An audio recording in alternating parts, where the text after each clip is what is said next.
Барлықтарыңызға сәлем қыздар. Бүгін сіздермен перзентханаға ең қажетті заттарды жинайтын боламыз. Памперстен 10-15 штугын алып қойсаңыздар жетеді. Осылай ішінен енді родзалға керек заттарымыздан жинап бастаймыз.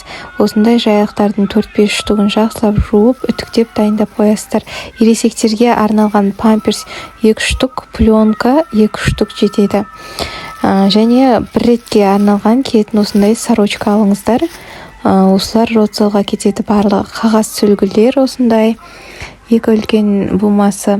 Сәбиге міндетті түрде осындай одеялосы керек. Жылы алғашқы киімдері, ползунки, қолғабы, қалпағы, осындай ит көйлегі барлығын өйстіп бірінші балаңызды босанып болған соң бірден кигізіп осы одеяломен орайды.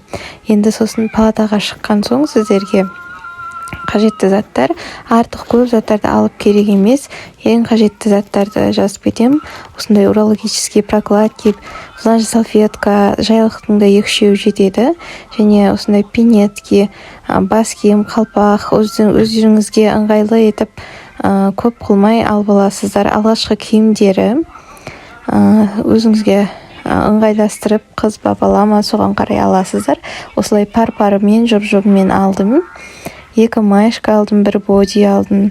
Осылай жилеткасын алдым. Қолына қолғап және тағы да осындай тройка бір киім алдым. Осылар бізге роддомда жетеді. Не, киімдеріміз дайын.